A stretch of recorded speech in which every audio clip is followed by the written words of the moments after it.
Itália, pelo jeito não passa em médico lá. Eu tomo 1 ml de testosterona por semana, 5 meses, e meu cabelo começou a cair. Meu médico deu finasterida. Quanto tempo ela faz efeito e se isso irá resolver? Felipe, não sei se depois de 5 meses é esse ml de testosterona por semana que está causando isso, né?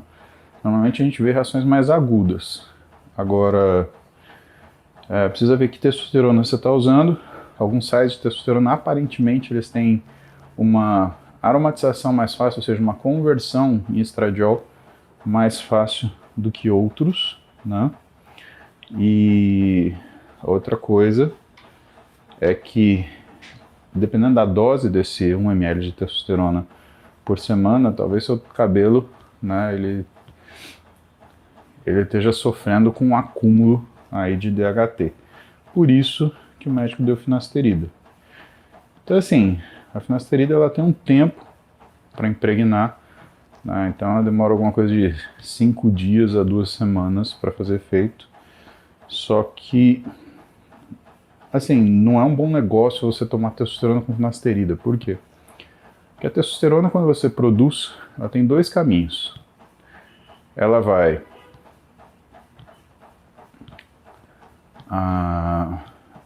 ser transformada em estradiol ou ela vai ser transformada em DHT. Se você usa testosterona e você toma um bloqueador de enzima conversora, né, ou seja, você vai formar menos DHT, você desvia essa reação para a formação de estradiol. Como que a gente percebe isso? Nem só pela dose de estradiol, a gente percebe isso pelo aumento de um item no exame que chama SHBG.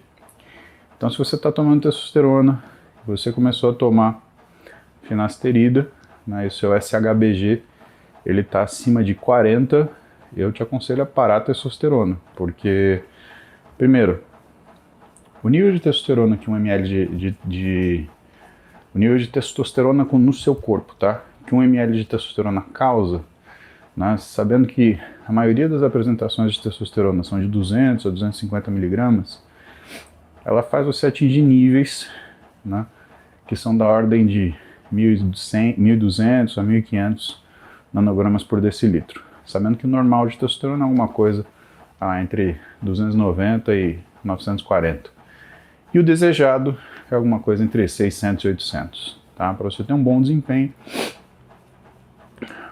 físico e mental diante do que são as suas demandas, tá? Então, sabendo disso, tá? Só que esses 1.200, 1.500 de testosterona, pessoal, eles não são estáveis, né? Você faz um pico e aí aquilo cai ao longo da semana, ao longo de 14 dias, depende do sal que você usa, né? E o que vai acontecer? O que vai acontecer é que no dia que você usa a testosterona, que você injeta a testosterona, você teoricamente tem um pico de DHT.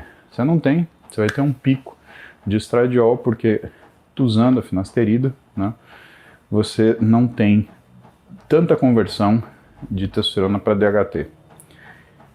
E sabe qual é o grande problema disso? Na realidade tem alguns problemas, né? Primeiro, a finasterida ela tem uma função semelhante a um progestagênio, né, no cérebro.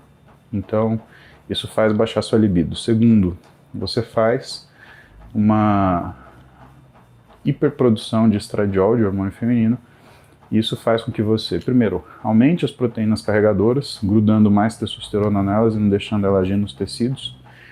E segundo, esse estradiol excedente no homem, ele diminui a produção de receptor androgênico.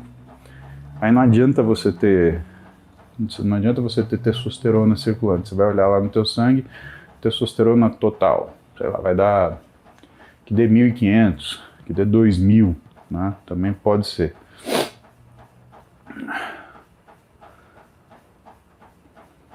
Essa testosterona não é uma testosterona que está funcionando, porque você não tem receptor para ela, né? Ou você diminui por causa do excesso de produção de estradiol. Lembrando que o estradiol tem que estar numa proporção aí de 20 a 30 para 1, em geral, tolerável, acima de 15 para 1. Eu não sei, viu, Felipe? Eu raciocino assim, você tem hipogonadismo, né? Porque 1 ml de testosterona por semana vai te deixar hipergonádico, fato, tá? Mas a testosterona ela não é bem um bom anabolizante, né? Ela tem uma razão de 1 para 1 entre o que é sua capacidade androgênica e sua capacidade anabólica. E sendo assim, Alexa, ligar arte sacada. Alexa, ligar arte sacada. Agora funcionou. Então eu estava falando para vocês, né? Eu não acho uma boa ideia você somar essas coisas, né? Se você tá com uma coisa que te dá problema, né? Mais fácil tirar ela do que colocar outra. Porque aí você está lidando com um efeito colateral de finasterida que você vai provocar. Porque uma coisa, Felipe, é você tomar finasterida com uma testosterona que seja uma testosterona fisiológica, né? Se você tem uma testosterona fisiológica, que a maioria das pessoas, né, a maioria dos homens, tem lá entre seus 500 e 600, você tem uma determinada produção de estradiol, você tem uma determinada saturação de estradiol e, claro, você tem uma determinada saturação de finasterida. Agora, quando você tem uma testosterona muito alta, a produção de estradiol vai ser proporcional a essa testosterona alta. E aí o que vai acontecer? É muito mais provável que você tenha efeito colateral dela. Ou seja, quando você avança nos níveis de testosterona, seja isso porque você tem uma testosterona naturalmente mais alta, seja porque você tem o uso de uma testosterona exógena, o que acontece é que a chance de colateral ou a quantidade de colateral ela aumente demais, tá? Minha testosterona, Vitor, eu deixo na casa dos 700 por aí. Por quê? Mais que isso, eu fico ansioso e eu não me sinto bem, me deixa irritado, né? Mas é um irritado assim, que com os anos de vida, né? Eu tenho 44 anos, vou fazer 44 esse ano, eu aprendi a segurar, mas eu não fico legal, não me faz bem, cara, eu não gosto, parece que, sabe, eu tô sob uma pressão que não existe, que é a minha cabeça criando. Segundo, ela me traz uma libido que é uma libido incômoda, né? É uma libido aflitiva. E eu não sou assim, cara. Eu gosto de curtir o processo, né? Eu não gosto de ficar... Sabe? É ruim, é desagradável. Você não perde o controle, mas não fica uma coisa legal, sabe? Vamos comparar, sei lá, quando você está com fome, né? Sabe quando você está com... Você acordou de manhã, você tomou café e você vai almoçar num lugar e que você tomou café tipo 8 da manhã e são 11, 11 e meia, e até você chegar nesse lugar vai ser lá meio-dia, então tem umas 3 horas de diferença entre que você tomou café e almoçou. Você vai comer legal, tá?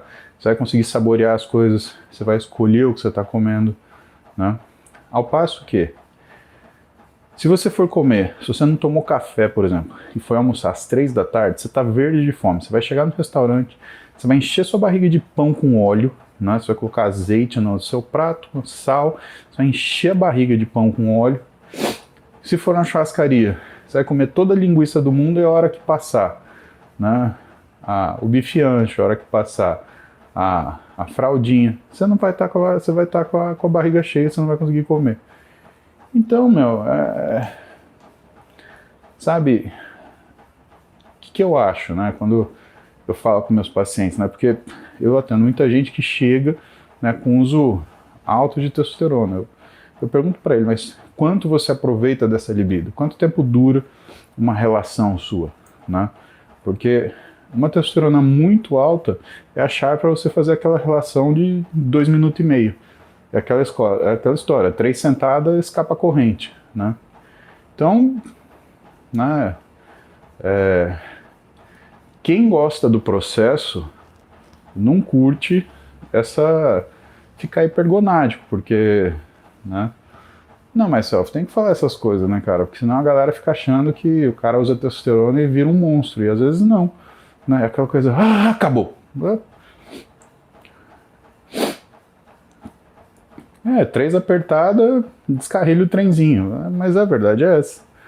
Dá 2 minutos e meio de Netflix. Aí não dá, né, cara? 3 karatê e o Cobra Kai. É exatamente isso, Bruno Leitão. Não, gente, é sério isso que eu tô falando pra vocês. Isso é muito sério, tá? Porque, sabe... vira um coelhinho, Arnon. É isso aí. Pum, acabou, cai de lado. Pá. E sei lá... A gente vai envelhecendo, né? A gente vai entendendo que... Cara, aí começa. Marcelo, 2 repetições, atinge a falha. É isso aí, cara. Não tem... É ruim isso, né? Se você curte o processo, né? Eu gosto do processo, né? Eu gosto de... Sabe? Pra mim não é uma corrida, é uma viagem, né?